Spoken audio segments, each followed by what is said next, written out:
Unable to hold on to his feelings, the teacher of a prestigious school immediately murdered his ex-lover without any remorse.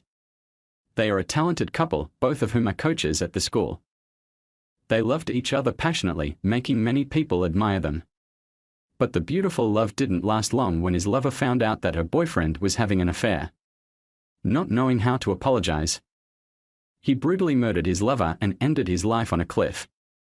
You are watching the case of Paul T. Shen. Unsuccessfully holding on, the teacher attacked his girlfriend in the school bathroom on the Thrilling Story channel. And as always, if this story left an impression on you, don't hesitate to leave us a like to encourage us. If this is the first time we request to meet, follow the channel and turn on the notification bell to update the most classic cases. On Wednesday, October 25, 2023, shortly after 12 o'clock, staff on duty at the emergency centre in Sydney, Australia, were taking a break between shifts when they received a call from a man. Judging by his voice, he is probably in his 20s. He said he discovered a body in the schoolyard, but when the staff on duty asked him for more details, he turned off the phone. Because the man's voice did not sound scared or worried, the staff member thought it was just a joke. This happens so often that it is no longer strange to employees. However, because human lives were involved, the staff on duty notified the police and someone was quickly sent to Andrew School. It is a multi-level school from kindergarten to high school.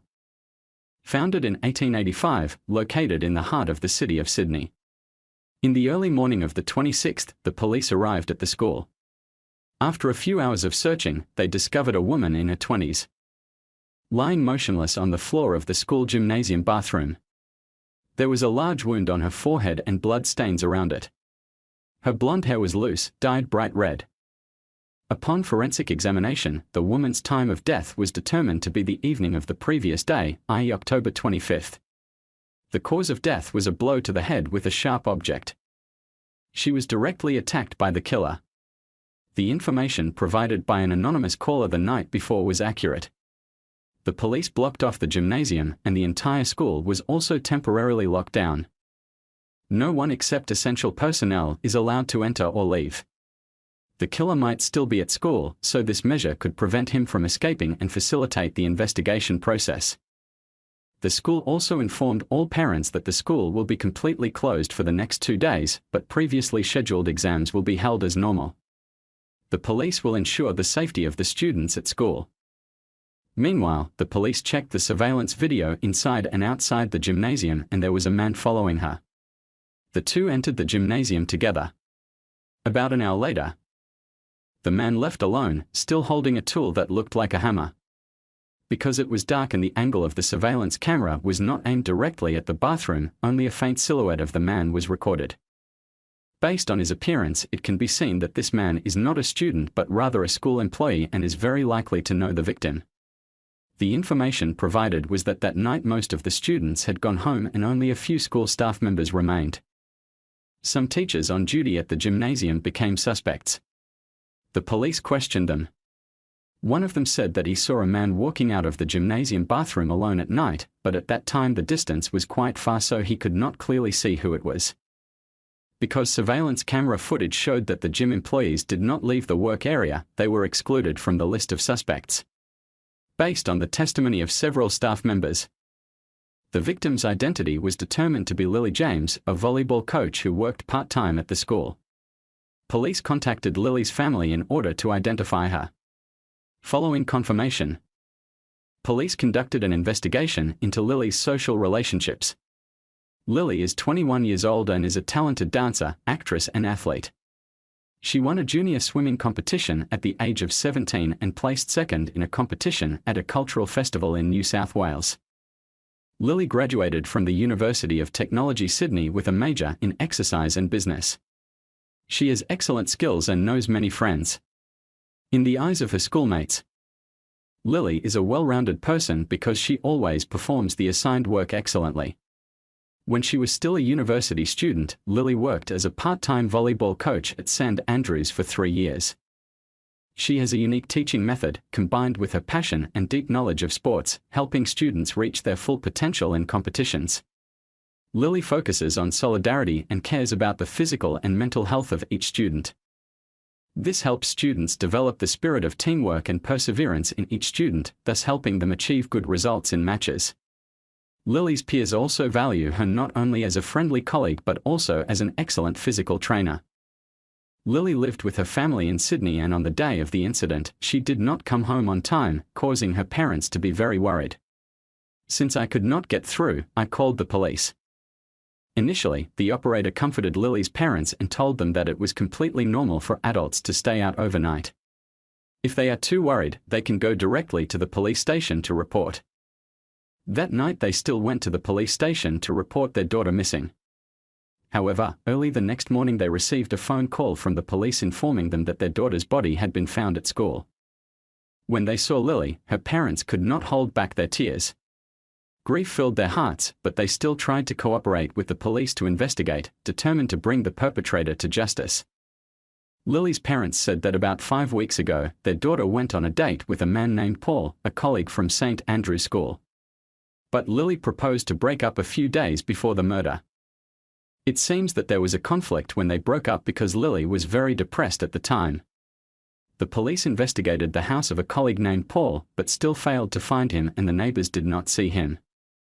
The police believe that Paul is the main suspect and is probably on the run. The results of the comparison of the surveillance videos showed that the man who went to the bathroom with Lily on the night of the murder was Paul. And the main task of the police was to find him as soon as possible. Paul's full name is Paul Tezend, 24 years old, Dutch, tennis coach at St. Andrew School. Paul and Lily often talked and worked together, and gradually both had special feelings for each other. 5 weeks ago, Paul publicly came out with Lily and received a lot of support from his colleagues. The love of this talented and beautiful couple makes many desire and admire him. But few know that the two broke up a few days ago. Lily's best friend Anne, when she heard the news, went to the police to provide shocking information. Because she and Lily are as close as siblings and often share everything in life. She knows this love story quite well. Before that, she always supported the relationship between Lily and Paul when they were together. Lily was immersed in the world of sweets. Until one day last week everything changed completely. Paul's appearance is always elegant and considerate towards his girlfriend. However, a disgusting truth is often hidden beneath this splendid exterior. Once, by chance, after finishing work, Lily did not return home immediately and accidentally discovered Paul on a date with another woman. But Lily did not expose him immediately and left quietly. When she got home, Lily proposed to break up with Paul. She seemed to realize her crime, so she cried and admitted it, claiming that they were just friends and nothing shady. Although Paul tried to restrain Lily, she remained silent and needed more time to think. That night Lily couldn't sleep, so she called Anne to confide in her. She knew that Lily felt very hurt and disappointed by Paul's affair. But Lily was not a hesitant person. After a night of thinking, she decided to break up and not leave any hope for Paul. Lily told Anne that she didn't want to waste her time with a cheater. Anne also said that she absolutely supports Lily's decision to end the relationship as soon as possible. Although it will be painful to end this relationship, this will also help Lily start a new and happier life. After learning about the case and learned that Lily had been murdered and saw that everyone was praising their relationship, seriously affecting the police investigation process. So she decided to speak out and expose Paul's true nature in order to regain justice for Lily. However, in order to protect Lily's reputation, and hopes that the police will not make this story public. Paul's friend, Mr. Bott, also gave his opinion when answering the police questioning. Mr. Bott said that he heard that Paul was dating another woman, but he did not believe that the person who killed Lily was Paul. According to Mr. Bott, Paul and that woman were old friends and often met after work, sometimes just to confide in each other. He did not know if they had done anything wrong or not. Bott then offered a completely different view than before. He said that the person who actually had the affair was Lily. He had repeatedly heard Paul confide that after the breakup, Lily did not show any sadness or regret and even had intimate relationships with other male teachers. Mr. Bott suspects that the killer may be Lily's new boyfriend, who is mentally unstable and prone to misbehavior. After noticing Lily's ambiguous behavior, he became angry and killed her. Meanwhile, the police worked hard to examine more videotapes. And new results have been discovered. Video footage shows that Paul arrived at the Diamond Bay Reserve in Valtruis at approximately 8:47 p.m. Between 8:47 p.m. and 9:45 p.m., someone saw Paul walking down a deserted road and throwing a heavy object into a trash can on the side of the road. Police found a bloody hammer in a trash can on the side of the road, and after examination by a forensic lab, it was determined that the blood on the hammer was Lily's. This hammer was also identified as the murder weapon in the case. In surveillance footage from security cameras, Paul had been sitting there since 12 p.m., and during that time, he would often pull out his phone. Around midnight, it appeared that he was calling someone, but then hung up and walked away. It was at that time that the center received a call from an unknown number. After tracking, the location of the call was determined to be Paul's location.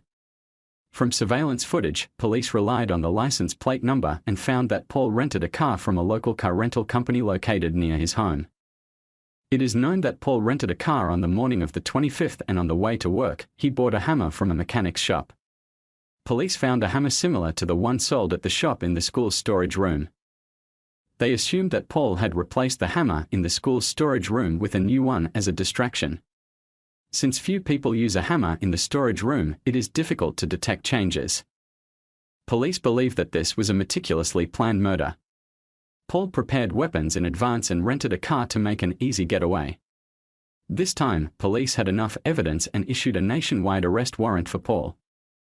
They traced the anonymous phone number that Paul used and found the car he rented in a parking lot in the Diamond Bay Reserve. Police immediately searched the surrounding area and discovered an abandoned backpack about 2 kilometers from the parking lot. After looking at the papers in the backpack, they determined that it was Paul. Because the terrain here is quite rugged and there have been many cases of people accidentally falling off cliffs into the sea and dying, the local police were cautious during the search. The police once suspected that Paul used this method to attract their attention so that he would have time to escape and cover his tracks. Finally, on the morning of October 27th, the dark sea surface gradually became brighter and light flashed in the water. The search team leader discovered a person in the waves at the foot of the cliff. Because the search team's equipment was insufficient, they notified the rescue team for help. The rescue teams found traces of a person in the rock crevice, but they could not identify the person. At noon, the rescue team carefully moved the victim, placed her safely on the cable car ladder, and then used the helicopter's live wire to lift her up and deposit her in a safe place. The police were waiting nearby and immediately conducted a check. The victim drowned and died. This place is only 8 kilometers away from the place where Lily was attacked. According to the investigation, Paul brought Lily to this area a few weeks ago. This makes everyone feel chills. Combining all the evidence and clues, the police pieced together the entire case. Paul had planned to commit suicide a long time ago. But by chance he met Lily and fell passionately in love with her. At first they were a perfect couple, loving each other with all their hearts. But when Lily found out that Paul was having an affair and proposed to break up, he immediately hated her. After many failed attempts to stop Lily, he planned this cruel murder. After careful preparation, Paul committed the crime and ended his life at the place he had previously chosen. After learning of Paul's death, the victim's family said that Lily was an energetic person loved by family and friends. They will also have no opinion on this case. Lily's friends and students posted their condolences on social media. People also went to Andrew's school to erect a memorial in memory of Lily. After the case was over, the school planned to clean up the school's toilets and library, turning it into a temporary psychological counseling center for students and teachers when needed. An Australian forensic psychologist, Watson Rusher, said that Paul was a mental patient, but his actions were planned and had clear intentions. When he picked up the hammer, he knew exactly what he was doing. He even had a clear idea of the time, place, and target of his attack.